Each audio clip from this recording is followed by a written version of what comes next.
Talking about Joseph Smith, there are inconsistencies in the translation thingy that he used. Brigham Young took over, Smith's wife opposed, blah, blah, blah. Alright, just about that translation thing. It's ironic that they point out inconsistencies and obvious inconsistencies in the Book of Mormon, but they don't have any problem with the inconsistencies that you'll see in the translations or in the actual Bible. It's just that thing of adding a post hoc, adding in more stuff to explain inconsistencies. Mormon leaders can change beliefs according to divine inspiration, unlike the Christianity thing of prayer, where inspiration can... oh goodness. Where they can claim certain miracles or certain revelations.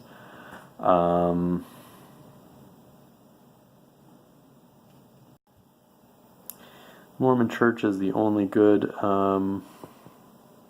pure church.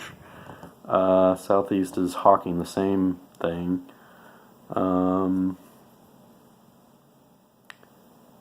Mormons believe that humans can be gods. Christians believe the same thing. They just restrict it to one person. That God is a human. Again, that's just a reiteration of the same thing.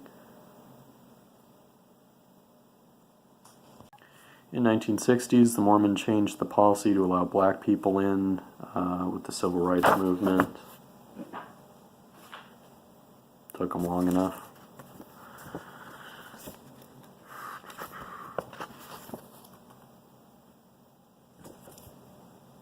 In 2008, continuing on.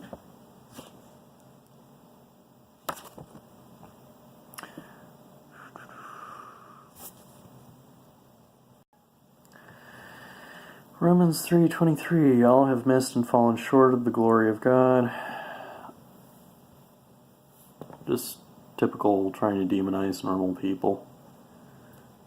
This is so boring. I mean, it's not just me, right?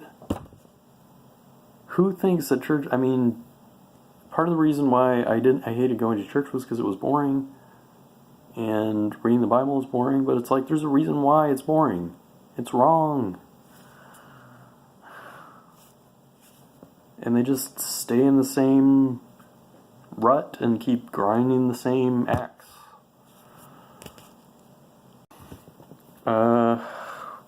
Reason number 6 gajillion to be an atheist is because Christians prey on people who are emotionally vulnerable. Sinners are referred to as the lost. And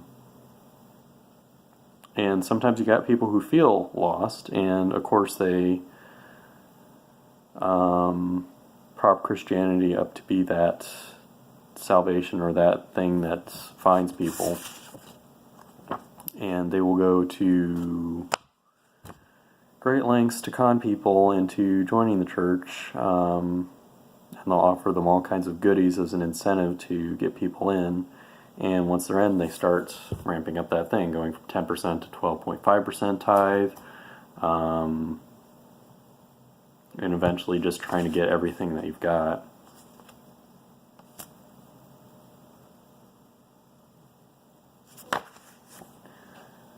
Same old, same old.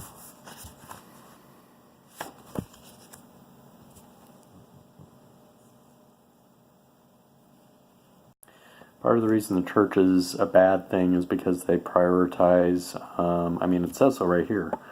They prioritize salvation over healing. Whereas if you in a secular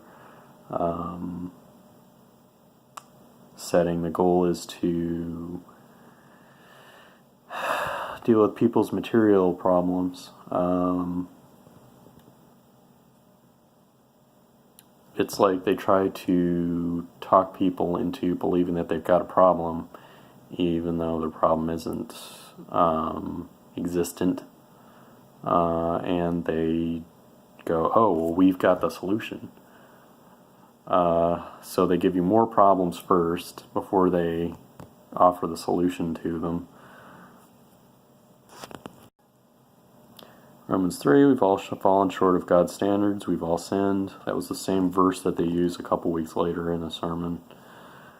It's just, part of the reason that Christianity is so boring is because they've got a finite amount of material to work with, whereas if you go to a library, you'll see just books and books and books. If you go onto ArcSiv, or into a university, you'll see how much information there is. Just millions and millions. Not just millions of pages, millions of documents worth of material. And there's just so much to know and learn. And it's like, you go to church and it's like, we're going to be talking about the same book we talked about last week. The OT is made so we'll understand our sins. Okay, so all those crimes against humanity and war crimes that the state of Israel or the people of Israel did, that was just so we'd understand our sins. Good to know. Good to know that all that suffering was just so that people would have some sermon examples later on. We live with the fear of confrontation of sin. So again, that's terroristic threatening. They're offering the solution. It's like, I mean, it's what else is terrorism? You know, if not threatening somebody that they're going to do something if you don't comply with them. It's like, I'm going to blow up, the mall, or a bank robber going, I'm going to hold you guys up if you don't give me all your money. But hey, we can be friends now since you gave me your money.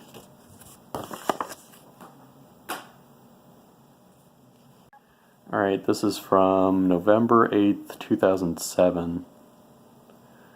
Isaiah 46, 9 through 11, remember that God is Lord, the controller. So, once again, we're going to have control over your life.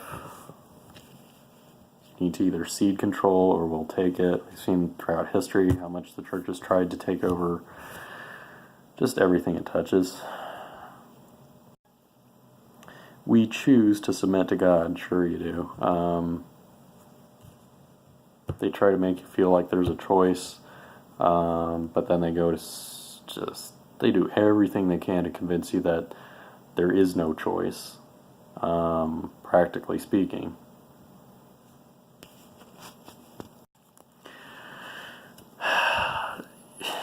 There's stupid people and there's smart people within the church. Preachers, a lot of times, are well read. They're just very well educated con men. If you change the historical context, you can change people's thoughts about the present. And, a lot of times they'll warn you about people and misdoers of the past without actually allowing you to think that, oh, wait, this person is actually doing the thing that they're warning against. The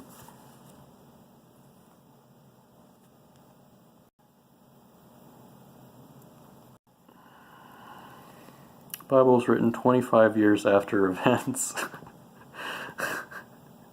Wow, that's a stretch. Parts of it were written sometime after some of the events, which happened to varying degrees of actuality, some mostly not at all. 24,000 documents verifying the New Testament. We're not going to pull out any of those. We're just going to state that they exist. Part of what the church does that's bad is it takes away people's sense of self and their individuality. Your purpose is to glorify God. You won't find purpose in yourself.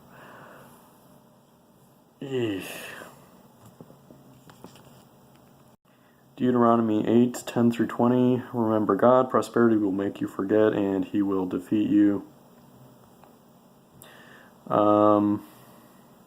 So, once again, it's not God doing, or once again, it's not the church doing any of the defeating, or any of the terrorism. It's God. Whenever the church does something that's reprehensible, it's always, well, this is God doing it. And you wouldn't want to stand against God, would you? So whenever it's opposition, it's always, well, these are humans. Whenever it's the church doing it, it's always the act of God. Prosperity will make you forget. The church doesn't want you to be individually successful. They want you to be dependent on them for your success. We demolish walls between the people and knowledge of God.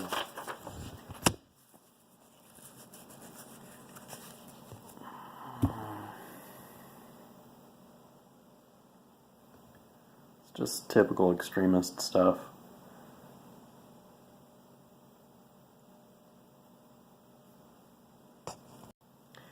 Psalm 33, God foils the plans of the nation. This is Old Testament stuff. We didn't find it in the New Testament, so we're going to point to it here.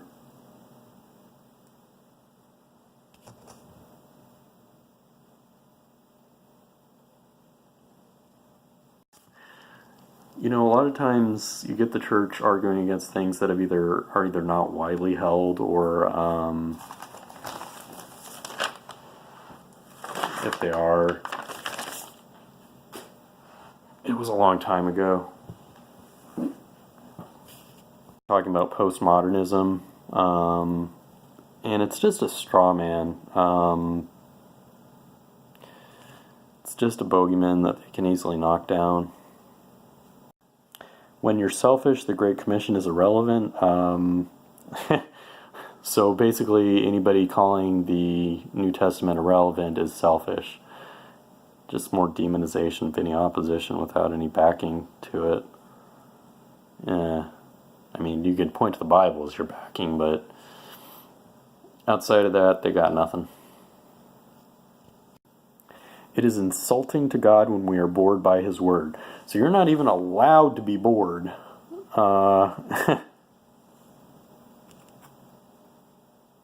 They want control over everything, and they're just not willing to allow you any kind of individuality. And that's kind of the modus operandi of their whole thing. It's like, you're going to become one of us, and all that you have is going to be ours. You don't matter as an individual. We're only going to offer that as an incentive early on, and after that, you're going to have to start becoming more and more selfless, which means giving what you have to the church and becoming more and more of a tool that'll prop up the church's power and position. So make the straw man, knock it down. We see the pattern again and again and again. What they said here is someone writing fiction wouldn't weaken heroes if they were passing it off as fact. So part of the thing that people use to advance the Bible as fact is they say, well, the heroes were weak, and they wouldn't have included that in there if it weren't already fact. And it's a straw man. It's like, no one is saying that.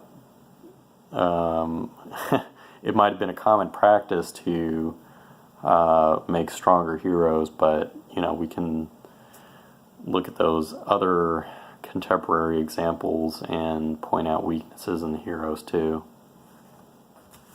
It's like those weaknesses are only apparent when we as modern culture are pointing them out.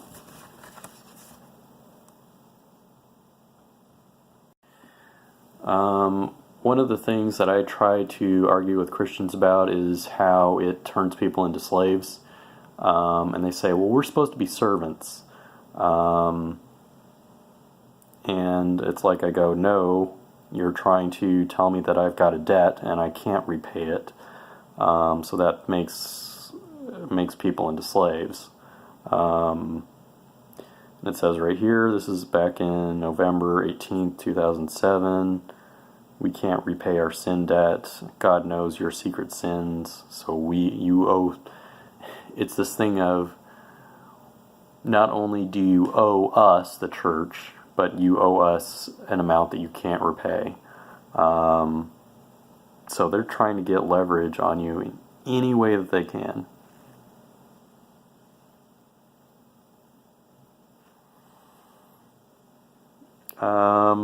And not only do they want your money. They want your emotional and mental whole. They want you beholden to them in any way that you can imagine. We try to pay back our sin debt. So they try to talk you into believing that you've got a debt that you don't actually owe. Which, I mean, how many spam emails do you get that say, that try to talk you into thinking you owe some money that you don't actually owe?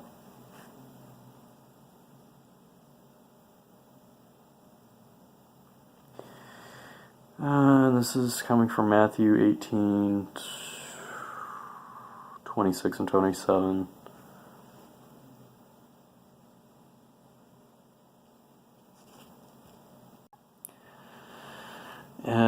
And if it's not enough that you're laboring,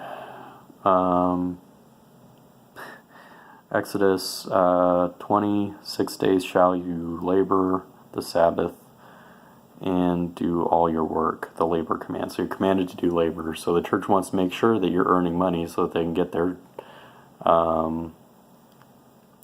their share of it, which is everything. So they want you to work 6 days a week, so that you can have money to give to the church, which really is, if they had their way, would be forced taking. God is our standard for our work, so not only do they want you to work, they want you to work super hard, so you'll try to aspire to be perfect, and you'll get promotions, and you'll have more money to give to the church. God owns everything, but He gave us permission to work with His stuff. Well, that's nice of the church to say. You're working at the behest of the church with the church's permission.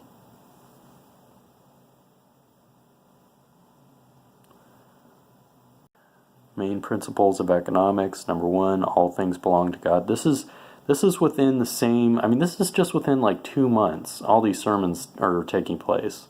Number 1, all things belong to God. Psalm 50, 7 through 12, everything is God's. And what they really mean by that is everything is the church's. And they just want to find any way that they can make a claim to your stuff. And this is what religious freedom is about. It's just about establishing standards that they can use to take more of your stuff.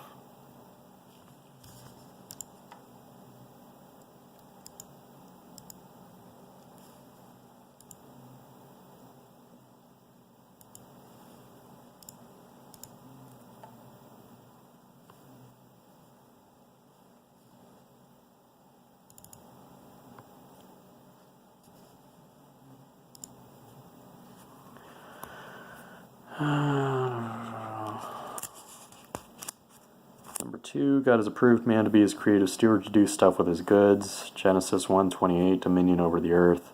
So not only do they want people to be working, they want you to try to take over more stuff for the church.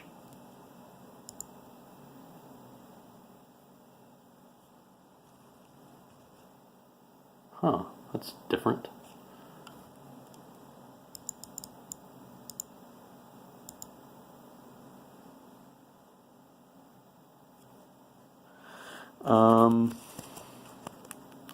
Steward is a manager of someone else's stuff.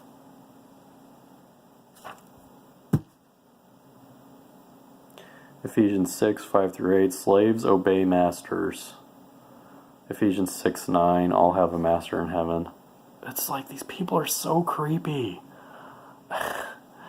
They just want to enslave you, and they want to enslave the whole world, and they want all of your stuff.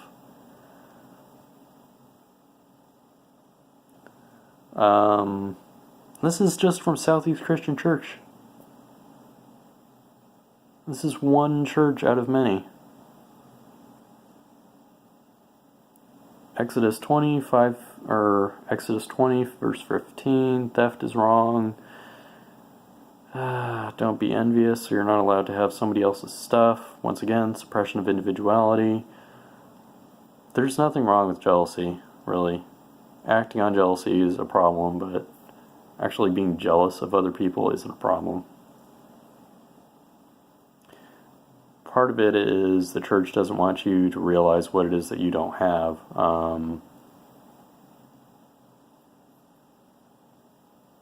And that you have so little because of the actions of the church.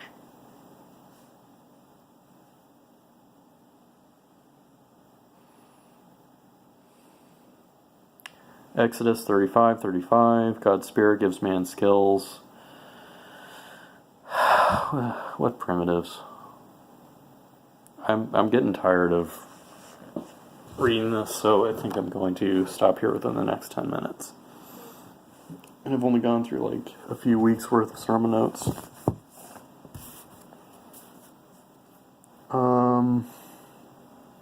So they want you to feel like you owe someone for having your skills. You're not even allowed to claim your own efforts for yourself.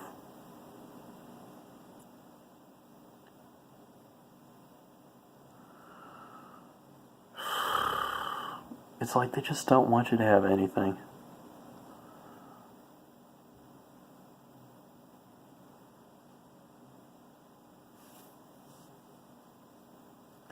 Matthew 6:19 through 24, your treasure should be in heaven. We just heard that, like in a sermon that's like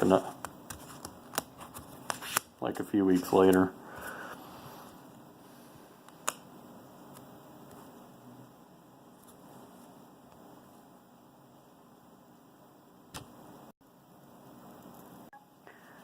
Ephesians 4:28, unless we haven't made it clear already, labor gives you a chance to give. So we want you to work so that we can have your money.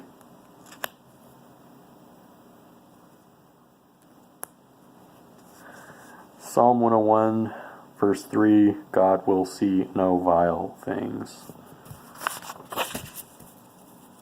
So they try not to mention things in the same sermon that will seem contradictory. Here's an example of where God is not omniscient. I don't know if that's what you call that ability to see everything, but here we can see that God doesn't see certain things. Be God's creative being, worker for His glory. Just the same thing over and over again. You're not allowed to be yourself. You're not allowed to be yourself for yourself.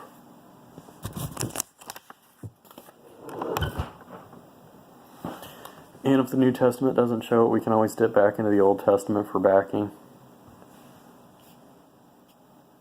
And then they have the gall. This is from December 20th, 2007. God has a deep heart for the needy. What they mean is the church has deep pockets, and the church's pockets are yours. Matthew 11, 28 through 29, God's heart is gentle and humble. And then I wrote, question mark, exclamation mark, question mark. I mean, did they read the Old Testament at all before they wrote that? John 14, 4 through 9, Jesus is the way, Jesus says He is the Father, He is a humble servant, blah, blah, blah, blah, blah.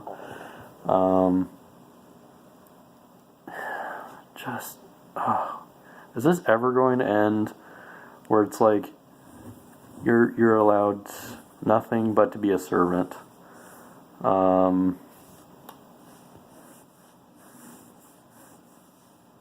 It's like this is okay, let me address something first. Book of John, this is where you see these claims to divinity that you didn't see in Matthew, Mark, and Luke.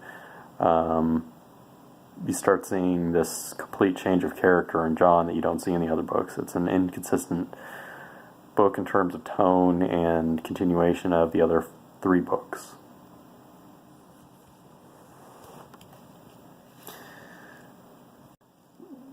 The God we serve has a humble heart. That is why we must be humble. Yeah, sure.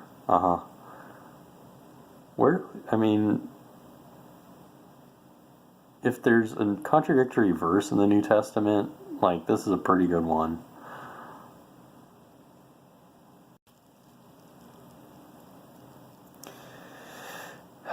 Psalm 35:10 and Matthew 22:37 through 38. Love God and obey Him. That's the greatest command. Obey, obey, obey. Also give us your money. Also give us your everything. And don't complain while doing it. The New Testament, it's like it was written for slaveholders.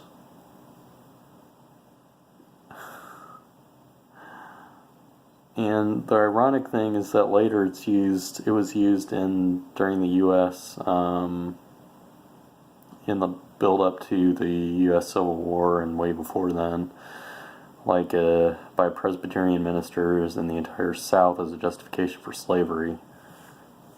And those justifications are all there. The Bible is definitely pro-slavery.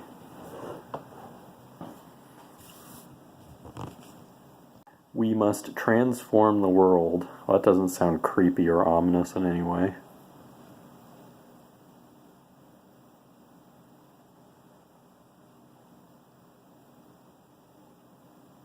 What to do? Follow Christ and whatever He says to do. Obey, obey, obey, and also give us your money. I'm not sure how much more I can fit into this video. My deadline is in 3 minutes, so deadline for just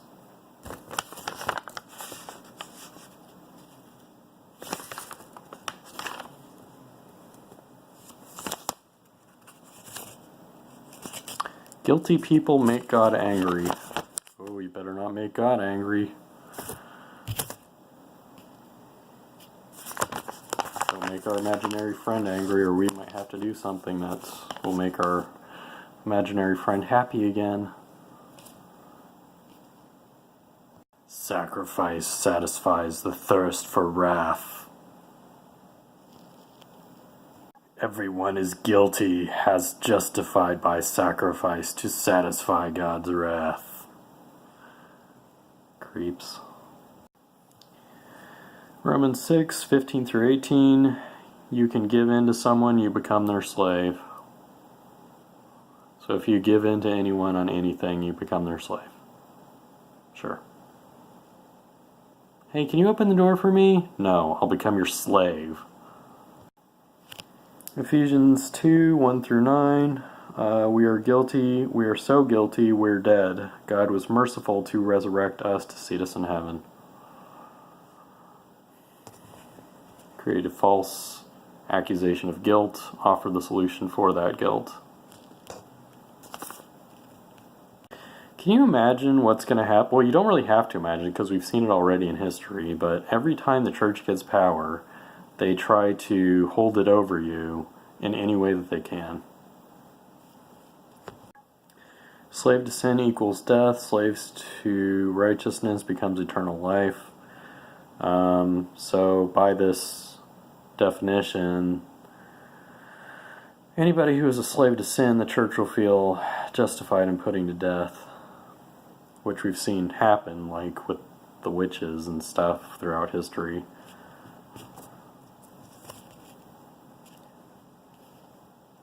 Christ paid the penalty, a change in ownership of us. So this is just another excuse for the church to go, hey, you were a slave, but now you're our slave. Hey, isn't that great? You're a slave now. Give us your money.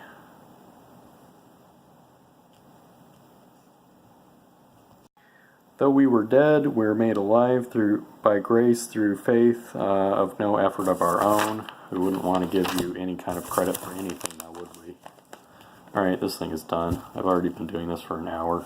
I've only gone through a few weeks worth of sermons.